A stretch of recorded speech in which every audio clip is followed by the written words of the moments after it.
जी बच्चों, question number हमारे पास 3 है एक्सरसाइज 2.5 का। इसको सॉल्व करते हैं। कहता है कि जी इसको एक्सपेंडेड फॉर्म में लिखना है और उसने जो आपको क्वेश्चन दिया है, क्वेश्चन 3 का पार्ट 1 log 11/5 है। अच्छा, अगेन मैं जो है इस लेक्चर वीडियो में आपको रिकॉल करवा देता हूँ रूल। कहते थे कि x अगर log x multiply by y हो, अगर आपके पास log है तो मल्टीप्लाई है, तो अगर आपने इसको तोड़ के लिखना है तो आप log x plus log y लिखा करेंगे, और अगर यूं लिखा हो तो आप इसको यूं लिख लिया करेंगे। ठीक है। इसी तरह से अगर आपके पास log x बाय वाई हो तो आप इसको लिखेंगे log x माइनस वाई। ठीक है, और साथ log भी आएगा, log x minus log y आ जाएगा। ठीक है, इस तरह के जो रूल है वो आपने थोड़े से याद रखने हैं। रूल नंबर 1 है, रूल नंबर आपके पास 2 हो गया। अब रूल नंबर 3 लिख रहा हूं कि अगर log x की पावर y है तो इसको जो y है पावर हमेशा वो पीछे आ जाएगी और ये बनेगा y log हो जाएगा x का। क्लियर हो गया यहां तक? अब इन्हीं रूल्स को उठा के इसके ऊपर इंप्लीमेंट करते हैं। अब देखो, उसने दिया log 11/5 दिया है। इसका मतलब है कि इसने डिवाइड हो रहा है तो इसने माइनस होना है, डिवाइड वाला फार्मूला लगेगा तो ये माइनस हो जाएगा। तो आपके पास बनेगा log 11, ऊपर वाला पहले आता है, माइनस log आपके पास बन जाएगा 5। ठीक है, सो ये जो है इसका क्या हो जाएगा, आंसर हो जाएगा। इनको बेटे एक बार जो है ना वो आप अच्छे तरीके से याद कर लें, क्योंकि अगर आप याद नहीं करेंगे तो फिर आप इसको रवानगी के साथ सॉल्व नहीं कर सकते। क्वेश्चन नंबर 2 है, उसको सॉल्व करते हैं। ये है जी log 5 under root of 8a का स्क्वायर 6। अच्छा, अब ये जो अंडर रूट है ना, इसको समझ लें, अंडर रूट हमेशा होता है 1/2 के इक्वल। ठीक, इसी तरह से अगर अंडर रूट के बाहर कुछ लिखा हो, यानी कि अगर अंडर रूट 3 है तो ये 1/2 नहीं होगा, अब ये 1/3 हो जाएगा। अगर अंडर रूट के बाहर लिखा हुआ है 5 तो ये बन जाएगा 1/5। अब इसको जहन में लेके रखने आपने। अब मैं log 5 को यूं लिख सकता हूं, 8a की पावर 6 है ना, तो अंडर रूट को खत्म करके उसकी जगह पे लिख दूं 1/2। यहां तक आपको कोई इश्यू नहीं होगा। अब देखिए उसकी पावर बन गया तो इसको मैं पीछे ले आता हूं, log का रूल लगाया, 1/2 पावर पीछे आ गई और मेरे पास बनेगा log 5 और 8a6। अब देखें 8 जो है वो क्या हो रहा है, इसके साथ मल्टीप्लाई हो रहा है। मल्टीप्लाई हो रहा है तो मैं क्या करता हूं कि इनके अंदर प्लस लगा देता हूं। मैंने क्या किया, 1/2 log 5, ठीक है, 8 प्लस log हमारे पास बनेगा बेस 5 a की पावर 6। अब देखें इसकी जो पावर है वो पीछे आ जाएगी, वो भी रूल इस पे लगा दें, 1/2 ये ऐसे ही रहेगा, log 5 8, क्योंकि इसके साथ तो आप कुछ नहीं कर सकते ना, प्लस 6 पीछे आ गया, log 5 a आपके पास बच गया।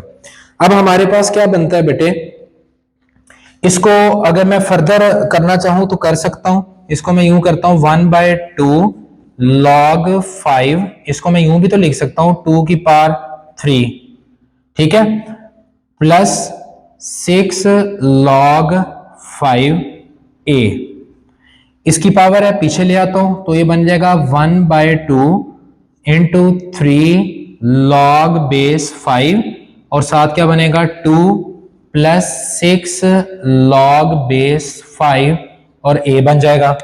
अब ये 1/2 इसके साथ अलग से मल्टीप्लाई कर दें, इसके साथ अलग से मल्टीप्लाई कर दें, और ये बन जाएगा मेरे पास 1/2 किसके साथ मल्टीप्लाई हो गया, 3 log base 5 2 plus 1/2 6 log base 5a। ये देखें आपस में कट गया, यहां बच गया हमारे पास 3, और इसको जो है वो मैं आगे यहां पर सॉल्व कर लेता हूं।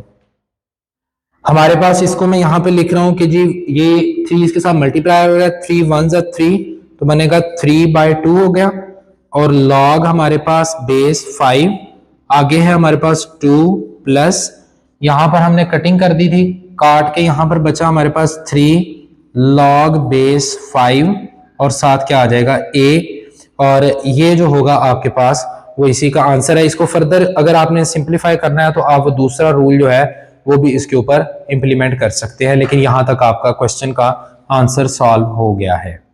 क्लियर है? अब चलते हैं जी नेक्स्ट क्वेश्चन की तरफ। नेक्स्ट है जी हमारे पास जो क्वेश्चन वो है natural log of A, B और सी है। अब देखें, एक ही करके ना रूल को अप्लाई करना है, डायरेक्ट नहीं करना, क्योंकि आप लोग क्वेश्चन को गलत कर देंगे। अब देखें, ए का स्क्वायर बी डिवाइडेड बाय सी है ना, तो ए का स्क्वायर बी को पहले कर ले और सी के साथ यूज कर ले। तो आप लिखेंगे नेचुरल लॉग ऑफ ए का स्क्वायर बी, अब दरम्यान में क्या करेंगे माइनस नेगेटिव, फिर आप लिखेंगे नेचुरल लॉग ऑफ सी। यहां तक आ गया। अब ये दो आपस में क्या हो रहा है, मल्टीप्लाई। अब इसको सॉल्व कर ले तो बनेगा नेचुरल लॉग ऑफ ए का square plus natural log of B minus natural log of C, और ये आपका क्या बन जाएगा बेटे, इसका आंसर बन जाएगा। अब नेक्स्ट को सॉल्व करते हैं। नेक्स्ट में पहले ही पावर है, पावर को पीछे ले आए तो वो बन जाएगा 1/9 लॉग है। तो आप इसको वही स्टेप में सॉल्व करेंगे। पहले ऊपर वाले को कर लेते हैं, पहले ये फ्रैक्शन जो है ना इसकी डिवीजन, इसको खत्म कर लेते हैं। x ओवर y माइनस, फिर आपके पास बनेगा log z। अब इन दोनों को सॉल्व कर लें, 1/9 इंटू लॉग हमारे पास बन जाएगा x प्लस हमारे पास बनेगा log y। इन दोनों में चूंकि मल्टीप्लाई है तो हमने कहा था कि जब मल्टीप्लाई को करना है तो दोनों को अलग अलग देना है लॉग, और दरमियान में प्लस आ जाएगा, माइनस हमारे पास बच जाएगा log z बन जाएगा। क्लियर है जी? अब नेक्स्ट क्वेश्चन की तरफ चलते हैं। क्वेश्चन नंबर 5 है हमारे पास, नेचुरल लॉग ऑफ 3√16 x का जो है वो क्यूब है। इसको मैंने अभी आपको बताया था कि हमने जब अंडर रूट को खत्म करते हैं तो वो 1/2 की पावर बनता है, लेकिन अगर उसके पीछे जो है वो आपके पास लिखा होगा 3 तो आप इसकी पावर क्या बना देंगे, 1/3 बना देंगे। नेचुरल लॉग है, पावर पीछे आ जाएगी तो ये बनेगा 1/3 नेचुरल लॉग ऑफ 16 x का क्यूब। क्लियर है? यहां तक आ गया। अब देखेंगे इसके साथ मल्टीप्लाई हो रहा है तो इसको अलग अलग दे दें, 1/3 natural log of 16 plus natural log of हमारे पास x का क्यूब बन जाएगा। अब ये चूंकि इसको तो अभी सॉल्व नहीं कर सकते, इसको सॉल्व करते हैं तो ये मेरे पास बनेगा 1/3 नेचुरल लॉग ऑफ 16 प्लस 3 पीछे आ जाएगा और बनेगा नेचुरल लॉग ऑफ x।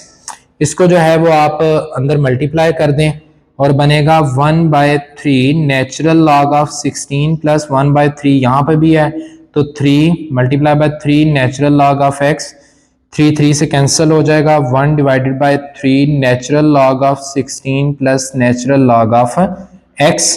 ये जो है वो बेटे इसका आंसर बन जाएगा। इसके बाद चलते हैं नेक्स्ट और लास्ट जो है वो पार्ट